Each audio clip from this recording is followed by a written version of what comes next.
Уважаемые сполуобчани, хотел бы вам поповідати трошечку о русской цені. Є такова акція, небо є то спіш таковий є в Чехах, которому мам годне чого жість. Так закладателем тієї ціни є Міжнародний фонд «Руська ціна». А я сам опатровником того фонду. Я сам Олександр Вікторович Гегальчий, небо říkají mě taky Alex Viktorovich, nebo někdo mě řeknul, a já se tomu byl strašně rád, Saša Viktorovich, to je něco takového pro ruského člověka. A já jsem, říkám, že opatrovník toho fondu. Já jsem narodil se v Užgorodě v roce 1949, v roce 66 absolvoval tam střední školu a dál studoval na Moskevské letecké technologické vysoké škole a v její aspirantuře. A ještě jsem byl aspirantem Moskevského vysoké školy ropy a plynu. Zabýval se vědeckými prácemi v oboru opracování povrchu proti únavě materiálu a tak dále. Bylo to strašně zajímavé a já hodně s tím pracoval.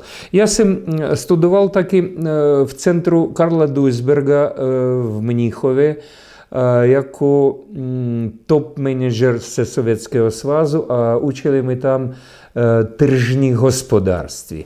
Kvůli té práci nebo kvůli tomu školení v Německu, v skupině Karla Duisberga, je to taková zvláštní instituce, já jsem hodně učil se mezinárodním vztahům, mezinárodním různým експортно-імпортним věcím a i politickým věcím.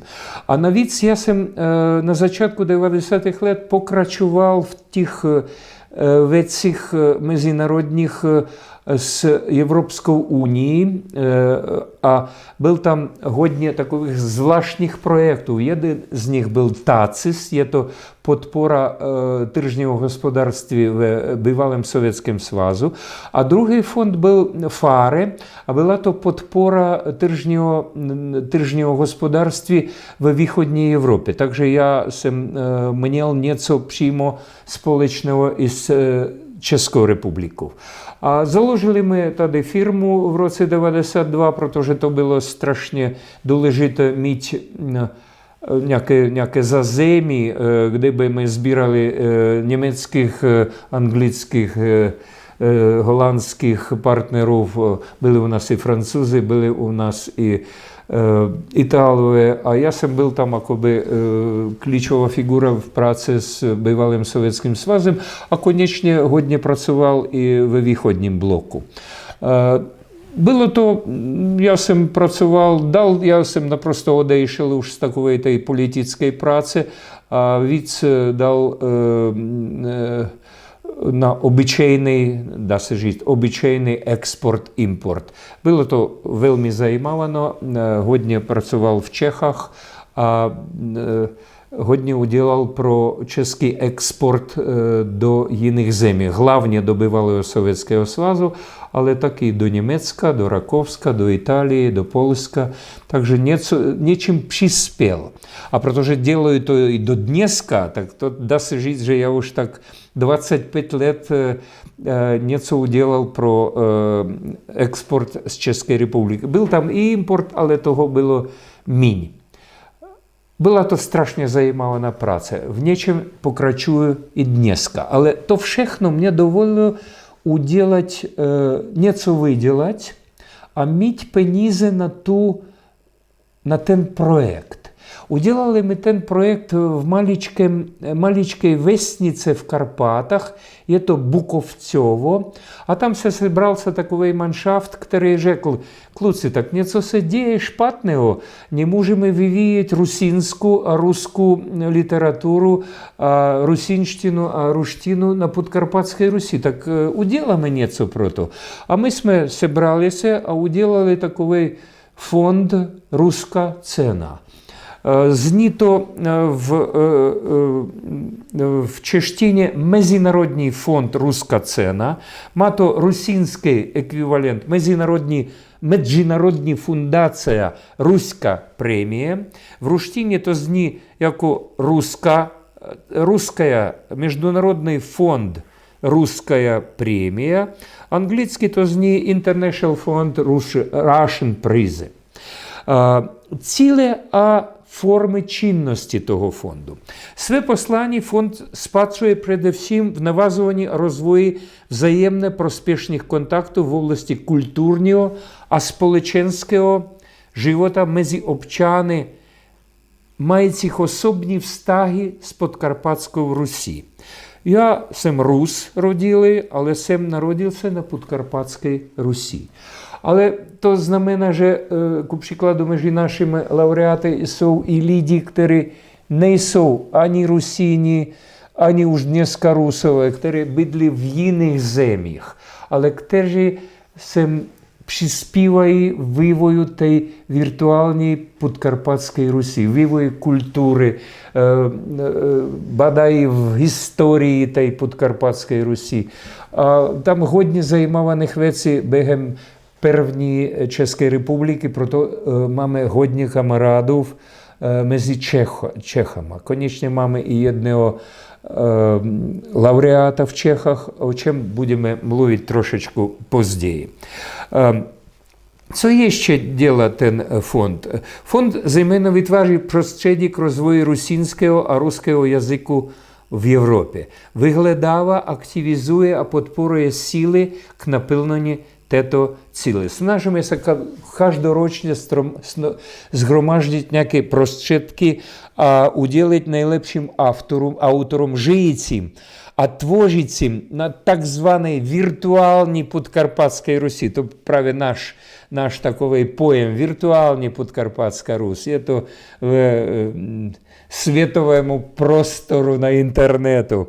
А делаем это за литерарные, а публицистское дело, зверенное в последних летах, а написано в русском, русинском языке, а мы делаем эту независлую литерарную русскую цену. Niekto нам витикає, že, protože Podkarpatie pořád je součást Ukrajiny, že не делаем to в українщині. Але є то právě ta první naše schůze, protože hodně ukrajinských cen na vývoj ukrajinštiny na Podkarpatské Rusi, ale nejsou v rusínské a nejsou v ruské ceny na Podkarpatské Rusi. Tak my právě zaplnili tu, podle mého, velmi důležitou mezeru v tom. Фонд провозує такі пораденську популяризаційну чинність, видавами někde книжки. Ku příkladu máme tu knížku Laureáty ruské премии. Je to частка, která v rusínštině, a ta vydáme laureáty ruské премии, ta částka v ruštině. Takže je to náš takový так і наша активіта. Ми samozřejmě snažili se vždycky dostat do nějakých dotací. Je to otázka velmi těžká, musím říct, protože dostat dotaci je to otázka času. Ku příkladu, kdy já byl úspěšným podnikatelem, tak neměl čas chodit na dotace, protože můj čas za ten můj pracovní čas můžu něco vydělat. A kdy vydělám míň, čím za ten čas obdržím dotace, tak to pro mě nemá smysl. Lepší já prodám nějaký laser nebo nějaký ohýbací stroj a vydělám na tom nějakou provizi nebo ještě něco, poradenství, a dám to za ty hodiny, které já jsem by dal na tu dotaci, tak lepší udělám svoji práci. Kdy i mám velkou zkušenost s dotacemi, protože právě s tím Bruselem v rámkách programu FARE a TACISu já pracoval hodně s dotacemi a byl úspěšen. Ale byly tam i vždycky problémy. Dotace je to příliš byrokratická věc. не мам рад бюрократії, мам рад трошечку цінім свій вольний час, цінім свої вольні активіти. Але даваме і такових, ku przykładu, a děláme nějaké akce, účastníme ve slovanských hrách, a na rovinu děláme i politické akce, jako ku příkladu podporovali my nějakých beženců z Luganska, a podporujeme Krym v určité míře. A já jezdil do Luganska jako pozorovatel na volby tam a musím říct, že proběhly velmi aktivně. Byl párkrát na Krymu a nespočítám, že to je anexe, protože viděl těch lidí tam na tom Krymu a viděl, za co oni hlasovali ve svém referendu. Takže bohužel, nebo bohu dík, jsem angažovan i jako politický člověkem. Proč já to dělám? Rozumíte, že v té nedávné minulosti, když jsem byl sovětským člověkem v tom i nejlepším, i nejhorším smyslu pojmu, tak mnoho let jsem nepodpořoval, ale zde aktivně napomáhal pokusům zamlčet a změnit dějiny Podkarpatské Rusi a její původních obyvatelů. A tento můj, a nejenom můj postoj způsobil, že v tomto kraji ocitl na pokraji zániku rusínský a ruský jazyk. A taková neopakovatelná kultura malého unikátního etniku v centru Evropy. Není důležité, že z právního hlediska ta podkarpatská Rus jakoby neexistuje, ale ona přebývá v srdcích mnoha tisíc lidí a jej daří taky v tom virtuálním prostoru celosvětové síti. Když už se lidstvo stará o přežití nějakých mizejících tюленů nebo čapů, tak někdo se musí postarat i o zachování kultury, který hrozí zánik. Pro mě je ten čas, který se já tomu věnuji, jakoby způsob splatit ten můj dluh té mé vlasti, té podkarpatské Rusi. Třeba to ruskou cenu. Měli my hodně literátů, kteří byli vyznamenáni tou ruskou cenou. Máme několik nominací. Hlavní nominace je to laureát ruské ceny. Dál máme nominace hlasování, lidové hlasování na našem sajtu premia.ru.eu. Máme tam hlasování. Máme ještě různé zvláštní akce. Ku příkladu za vydání nějaké knížky. Ku příkladu naším diplomantem byl i vážený Oleg Machňov, který obdržel náš příz za zvláštní knížku. Za zvláštní knížku o Всеволоду Коломацькому. Je to známý священник, který působil na Podkarpatí a dal jako archimandrita Andrej působil i v Československu.